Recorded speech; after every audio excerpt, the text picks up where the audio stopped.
قرآن اور جدید سائنس ایک تحقیقی جائزہ۔ مقدمہ: قرآن ایک لازوال معجزہ۔ قرآن مجید اللہ سبحانہ و تعالیٰ کی وہ آخری اور مکمل کتاب ہے جسے ہمارے آخری پیغمبر حضرت محمد صلی اللہ علیہ وسلم پر نازل کیا گیا۔ یہ کتاب صرف ایک مذہبی صحیفہ نہیں بلکہ ایک مکمل دستور حیات ہے جو ہر دور کے انسان کے لیے ہدایت کا سرچشمہ ہے۔ اس کتاب کا ایک بے مثال پہلو یہ ہے کہ اس نے ہر دور میں اپنی حقانیت کے ثبوت فراہم کیے ہیں۔ سینکڑوں سال پہلے عربی ادب اور فصاحت و بلاغت کا دور تھا جب لوگ اپنی زبان پر فخر کرتے تھے۔ اللہ تعالیٰ نے انہیں اسی میدان میں چیلنج دیا جس کا ذکر سورۃ البقرہ میں یوں ہے: اور اگر تم اس کتاب کے بارے میں شک میں ہو جو ہم نے اپنے بندے پر نازل کی ہے تو اس جیسی ایک صورت ہی بنا لاؤ اور اللہ کے سوا اپنے سب مددگاروں کو بلا لو اگر تم سچے ہو۔ سورۃ البقرہ 2:23۔ اور ساتھ ہی یہ بھی فرما دیا کہ وہ ایسا ہرگز نہیں کر پائیں گے۔ پھر اگر تم یہ نہ کر سکو اور ہرگز نہ کر سکو گے تو اس آگ سے بچو جس کا ایندھن انسان اور پتھر ہیں، وہ کافروں کے لیے تیار کی گئی ہے۔ سورہ البقرہ چیپٹر 2 ورس 24۔ 1400 سال گزر چکے ہیں مگر یہ چیلنج آج بھی قائم ہے۔ بہت سے لوگوں نے کوششیں کیں لیکن کوئی بھی قرآن کی سب سے چھوٹی سورت جیسی ایک سورت بھی نہیں بنا سکا۔ آج کا دور ادب اور شاعری کا نہیں بلکہ جدید سائنس اور ٹیکنالوجی کا ہے۔ اگر آج کوئی کتاب یہ دعویٰ کرے کہ وہ خالق کائنات کی طرف سے ہے اور اس میں جدید سائنسی حقائق سے متصادم باتیں ہوں تو آج کا تعلیم یافتہ انسان اسے قبول نہیں کرے گا۔ اسی لیے قرآن مجید آج کے دور میں بھی سائنسی حقائق کے ذریعے اپنی حقانیت ثابت کرتا ہے۔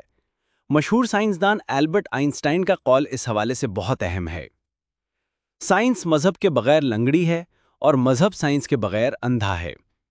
یہاں یہ وضاحت ضروری ہے کہ قرآن مجید کوئی سائنسی کتاب یعنی سائنس بک نہیں بلکہ یہ ایک نشانیوں کی کتاب یعنی سائنس بک ہے۔ قرآن میں 6000 سے زائد آیات ہیں اور ان میں سے 1000 سے زائد آیات سائنسی حقائق کی طرف اشارہ کرتی ہیں۔ ہم اس کتاب میں صرف ان سائنسی حقائق پر بات کریں گے جو اب تک ثابت ہو چکے ہیں۔ سائنسی نظریات یعنی تھیریز پر بحث نہیں کریں گے کیونکہ نظریات اکثر بدلتے رہتے ہیں۔ باب اول، کائنات کی تخلیق اور فلکیات۔ قرآن مجید فلکیات ایسٹرونومی کے حوالے سے ایسے حقائق بیان کرتا ہے جو جدید سائنس نے حال ہی میں دریافت کیے ہیں۔ 1. کائنات کی تخلیق، بگ بینگ تھیوری۔ جدید سائنس کی سب سے اہم دریافتوں میں سے ایک یہ ہے کہ ہماری کائنات ایک عظیم دھماکے بگ بینگ کے نتیجے میں وجود میں آئی۔ سائنسدانوں کے مطابق ابتدا میں کائنات ایک انتہائی گرم اور کثیف ابتدائی مادہ پرائمری نیبیولا پر مشتمل تھی۔ پھر اس میں ایک بڑا دھماکہ ہوا جس کے بعد کہکشائیں، ستارے، سیارے اور ہماری زمین وجود میں آئے۔ سائنس کو یہ حقیقت محض 50 سال پہلے پتہ چلی۔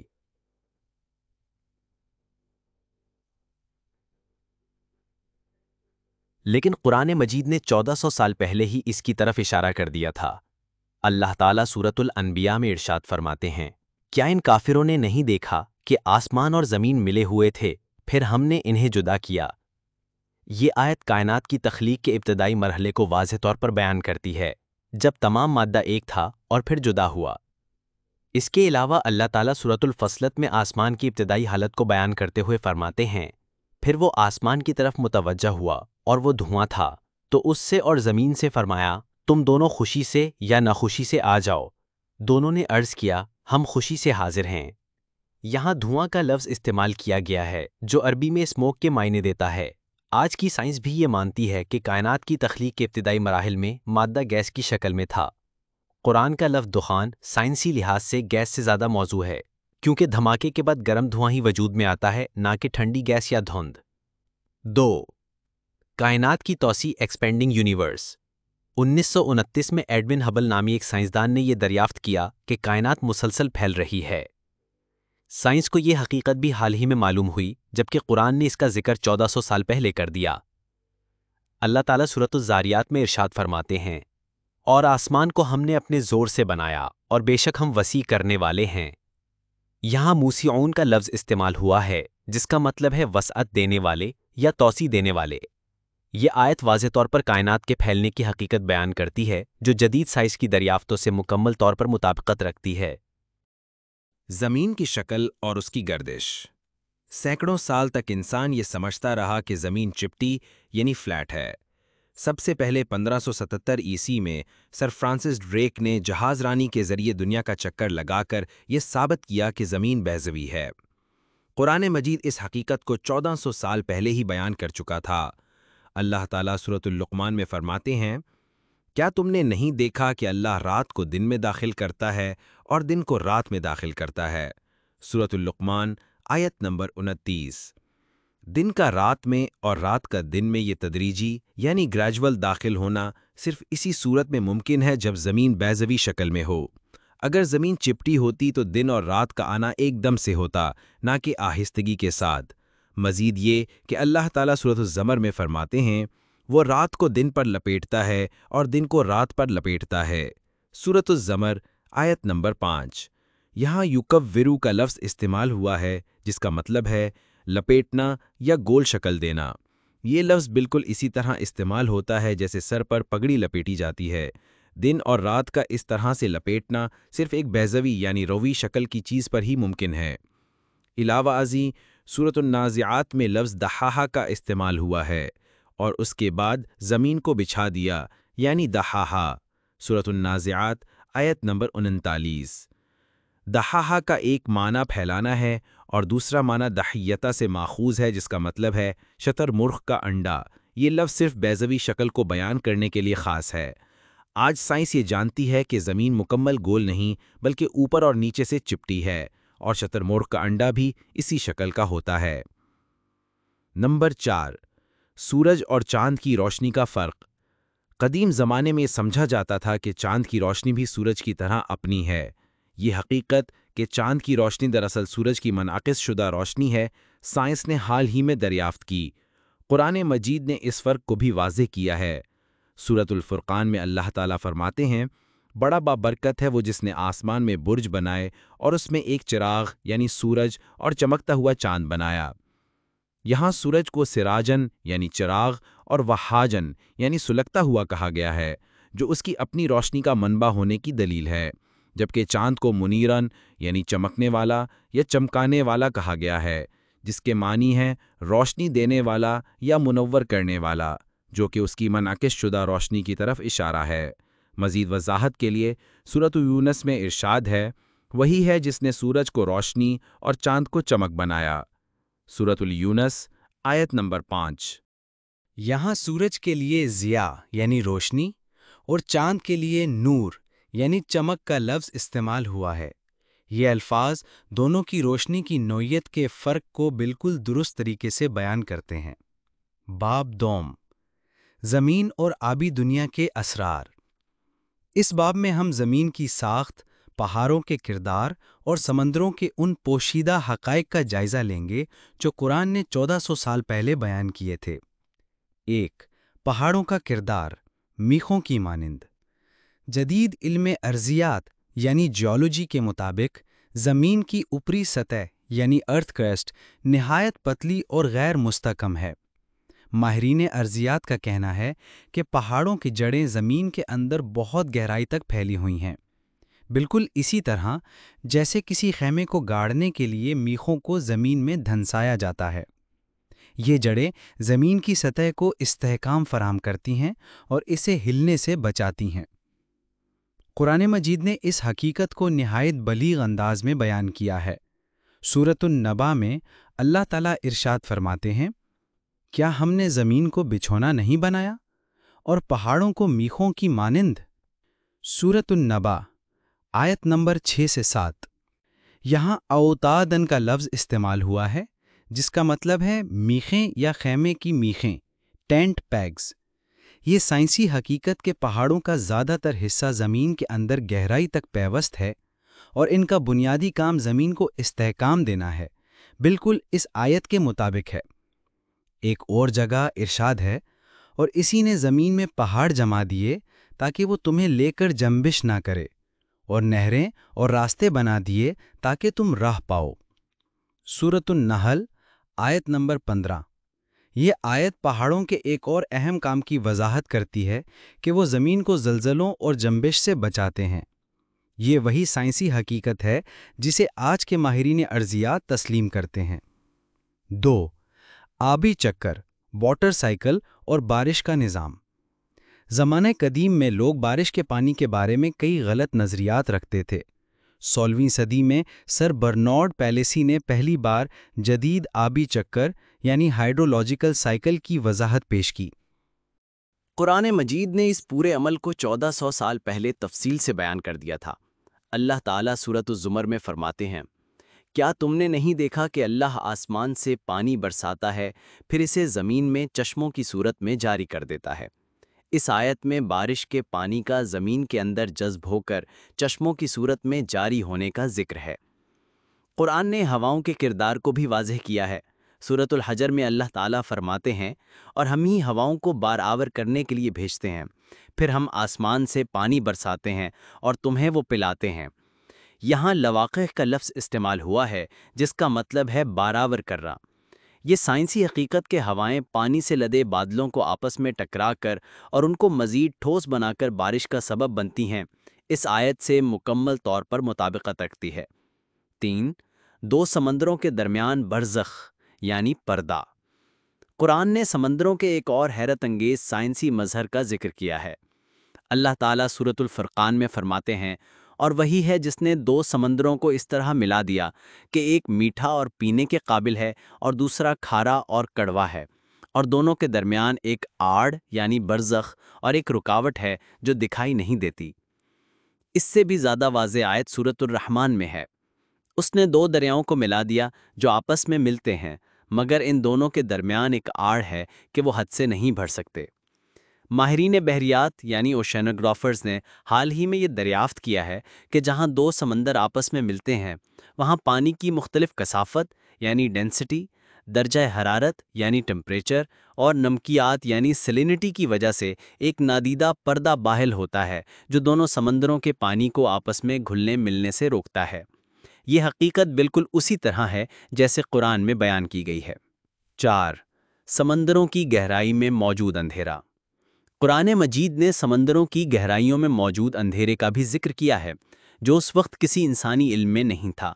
یہ حقیقت سب مرین کی ایجاد کے بعد ہی سامنے آئی۔ سورۃ النور میں ارشاد ہے، یا ان کی مثال گہرے سمندر کے اندھیرے جیسی ہے جسے اوپر تلے کئی موجوں نے ڈھانپ رکھا ہو، اس کے اوپر ایک اور موج اور اس کے اوپر بادل ہوں۔ یہ اندھیرے ہیں ایک پر ایک چڑھے ہوئے۔ جدید سائنسی تحقیقات کے مطابق سمندر کی 200 میٹر سے زیادہ گہرائی میں مکمل اندھیرا ہوتا ہے، کیونکہ سورج کی روشنی کے تمام رنگ بتدریج جذب ہو جاتے ہیں۔ مزید برآں سمندر کی گہری لہر یعنی انٹرنل ویو بھی موجود ہوتی ہے جو سطح کی لہروں کے نیچے چلتی ہے۔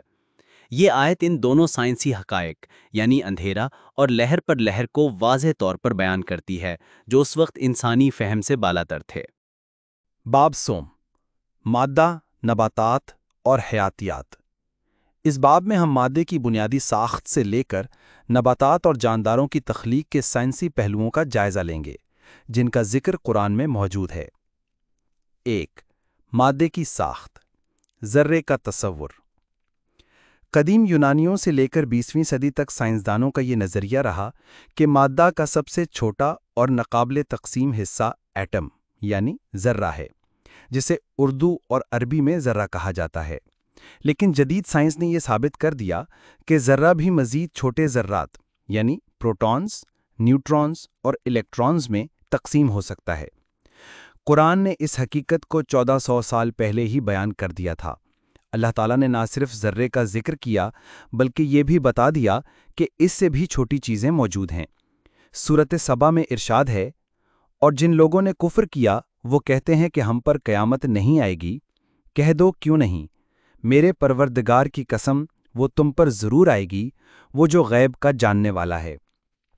اس سے ذرہ برابر بھی کوئی چیز نہ آسمانوں میں پوشیدہ ہے اور نہ زمین میں، اور نہ اس سے کوئی چھوٹی اور نہ کوئی بڑی چیز ہے، مگر وہ ایک کتاب مبین میں لکھی ہوئی ہے۔ سورۃ سبا 34:3۔ اسی طرح کی ایک اور آیت سورۃ یونس میں ہے، اور تم کسی حال میں بھی ہو اور تم قرآن میں سے جو کچھ بھی پڑھتے ہو اور تم کوئی بھی کام کرتے ہو تو ہم تمہارے اوپر گواہ ہوتے ہیں جب تم اس میں مشغول ہوتے ہو، اور تمہارے رب سے کوئی ذرہ برابر بھی پوشیدہ نہیں، نہ زمین میں اور نہ آسمان میں، اور نہ اس سے کوئی چھوٹی چیز ہے اور نہ بڑی، مگر وہ ایک واضح کتاب میں ہے۔ سورۃ یونس 10:61۔ ان آیات میں ذرے سے چھوٹی اور بڑی چیز کا ذکر اس بات کا واضح ثبوت ہے کہ قرآن مجید کا علم محدود نہیں بلکہ کائنات کے ہر پہلو کو محیط ہے۔ 2. نباتات میں جوڑوں کا وجود۔ قدیم دور میں انسان یہ نہیں جانتا تھا کہ پودوں میں بھی نر اور مادہ کا تصور موجود ہے۔ نباتیات کے علم نے حال ہی میں یہ ثابت کیا ہے کہ پودوں کی اکثریت میں نر اور مادہ دونوں حصے ہوتے ہیں، اور پھل لگنے کے لیے ان کا ملاپ ضروری ہے۔ قرآن مجید نے اس سائنسی حقیقت کو بھی بیان کر دیا۔ اللہ تعالیٰ سورۃ طٰہٰ میں فرماتے ہیں، وہ جس نے تمہارے لیے زمین کو بچھونا بنایا اور اس میں تمہارے لیے راستے بنائے اور آسمان سے پانی برسایا، پھر ہم نے اس سے مختلف اقسام کی سبزیاں نکالیں۔ مختلف اقسام کی سبزیاں جوڑوں کی شکل میں اگتی ہیں۔ ایک اور جگہ ارشاد ہے، اور وہی ہے جس نے آسمان سے پانی اتارا، پس ہم نے اس کے ذریعے ہر طرح کی نباتات اگائیں، پس ہم نے اس سے سبز شاخیں نکالیں جن سے ہم گچھے نکالتے ہیں، اور کھجور کے درخت سے اس کے گچھے نکلے ہوئے ہیں، اور انگور کا باغ اور زیتون اور انار جو آپس میں ملتے جلتے بھی ہیں اور جدا بھی۔ یہاں ہر طرح کی نباتات کو جوڑوں میں پیدا کرنے کا ذکر ہے۔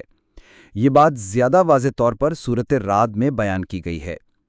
اور زمین میں مختلف حصے ایک دوسرے سے متصل ہیں، اور انگور کے باغ اور کھیتیاں اور کھجور کے درخت ہیں جو ایک تنے سے بھی اگتے ہیں اور کئی تنوں سے بھی، جنہیں ایک ہی پانی سے سیراب کیا جاتا ہے، اور ہم ان میں سے بعض کو بعض پر کھانے میں فضیلت دیتے ہیں۔ بے شک اس میں ان لوگوں کے لیے نشانیاں ہیں جو عقل رکھتے ہیں۔ سورۃ رعد 13:4۔ 3. انسانی تخلیق کے مراحل۔ ایمبریولوجی۔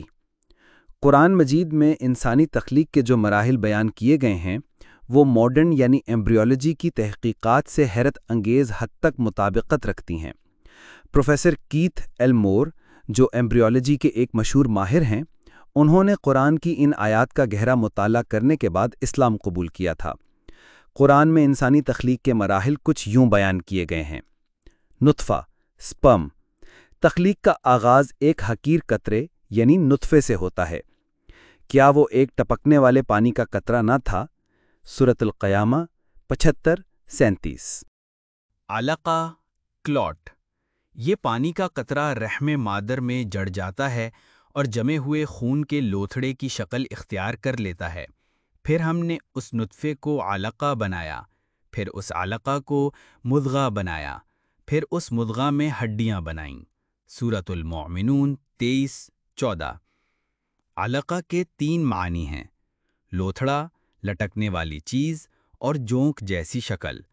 یہ تینوں معنی جنینی یعنی ایمبریونک سائنس سے مطابقت رکھتے ہیں، کیونکہ جنین اس مرحلے میں رحم مادر سے جونک کی طرح چمٹا ہوتا ہے۔ یہ ایک خون کا لوتھڑا ہوتا ہے اور اس کی شکل جونک سے ملتی ہے۔ مضغہ، چیوڈ لائک سبسٹنس۔ علقہ کا مرحلہ گزرنے کے بعد جنین ایک چبائے ہوئے گوشت کے لوتھڑے یعنی مضغہ کی شکل اختیار کر لیتا ہے، جس پر دانتوں کے نشانات کی طرح کے ابھار ہوتے ہیں۔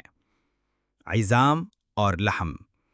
اس کے بعد مضغہ میں ہڈیاں بنتی ہیں اور پھر ان ہڈیوں پر گوشت چڑھایا جاتا ہے، اور ہم نے اس لوتھڑے کو ہڈیاں بنایا، پھر ہڈیوں پر گوشت چڑھایا، پھر اسے ایک دوسری صورت میں پیدا کیا۔ سورۃ المؤمنون 23:14۔ یہ تسلسل بالکل درست ہے، کیونکہ جدید ایمبریولوجی بتاتی ہے کہ پہلے ہڈیاں بنتی ہیں اور پھر ان پر پٹھے یعنی گوشت بنتے ہیں۔ قرآن کی یہ تفصیلات اس بات کا ناقابل تردید ثبوت ہیں کہ یہ کلام خالق کائنات کا ہے، جسے 1400 سال پہلے انسانی علم میں آنا ممکن نہ تھا۔ باب چہارم، مختلف علماء اور ان کے نقطہ نظر کا تجزیہ۔ اس باب میں ہم ان دو اہم شخصیات کے نقطہ نظر کا جائزہ لیں گے جنہوں نے قرآن کو جدید سائنسی اور فکری چیلنجز کے تناظر میں پیش کیا: ڈاکٹر اسرار احمد رحمۃ اللہ علیہ کا نقطہ نظر اور انجینئر محمد علی مرزا کا نقطہ نظر۔ ڈاکٹر اسرار احمد رحمۃ اللہ علیہ ایک ایسے مفکر تھے جنہوں نے قرآن کو جدید تعلیم یافتہ طبقے تک پہنچانے کے لیے ایک منفرد طریقہ اختیار کیا۔ ان کے مطابق قرآن مجید ایک ہدایت کی کتاب ہے، سائنس کی نہیں، لیکن قرآن میں موجود آیات آفاقی یعنی کائنات سے متعلق آیات کو سائنس کی روشنی میں سمجھنا اور ان کا مطالعہ کرنا ایمان کو تقویت بخشتا ہے۔ وہ سائنسی حقائق کو قرآن کی حقانیت کے ثبوت کے طور پر پیش کرتے تھے۔ ان کا بنیادی مقصد یہ تھا کہ جو لوگ جدید سائنس پر یقین رکھتے ہیں وہ ان سائنسی دلائل کے ذریعے قرآن کی طرف مائل ہوں۔ ان کے بیانات اور تفسیر میں کائنات کی تخلیق، بگ بینگ تھیوری، توسیع پذیر کائنات اور زمین کی گردش جیسے موضوعات پر گہرے مباحث موجود ہیں۔ وہ غربی سائنسدانوں کے انکشافات کو بھی اپنی گفتگو میں شامل کرتے تھے تاکہ یہ ثابت ہو سکے کہ جس حقیقت تک انسانی عقل آج پہنچی ہے، قرآن نے اس کا ذکر صدیوں پہلے کر دیا تھا۔ ان کا نقطہ نظر یہ تھا کہ کائنات میں موجود ہر چیز اللہ کی نشانی ہے اور سائنسی علم ان نشانیوں کو سمجھنے کا ایک ذریعہ ہے۔ ان کی شہرہ آفاق تفسیر، بیان القرآن اور قرآن اور جدید سائنس کے عنوان سے خطبات میں یہ نقطہ نظر نمایاں ہے۔ انجینئر محمد علی مرزا کا نقطہ نظر۔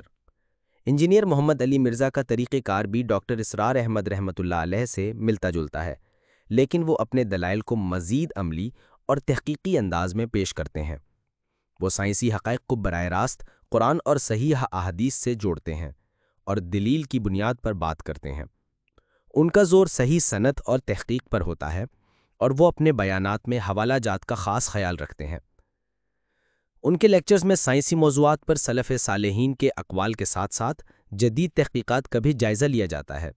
وہ سائنس اور ایمان کے درمیان ایک توازن قائم کرنے کی کوشش کرتے ہیں اور یہ واضح کرتے ہیں کہ سائنس صرف ان حقائق کو ثابت کرتی ہے جو اللہ نے پہلے ہی اپنی کتاب میں بیان کر دیے ہیں۔ ان کا نقطہ نظر ہے کہ سائنس اور اسلام میں کوئی تضاد نہیں، بلکہ سائنس حقیقت میں قرآن کی تصدیق کرتی ہے۔ ان کی اصلاحی لیکچرز اور جوابات میں سائنسی موضوعات پر کئی مباحثے موجود ہیں، جن میں وہ قرآن کی آیات کو سائنسی تحقیق سے ملا کر دکھاتے ہیں۔ ان دونوں علماء نے اپنے اپنے انداز سے مسلمانوں میں قرآن اور سائنس کے تعلق کو سمجھنے کا شعور پیدا کیا اور یہ ثابت کیا کہ اسلام آج کے دور میں بھی قابل عمل اور جدید علم سے مکمل طور پر ہم آہنگ ہے۔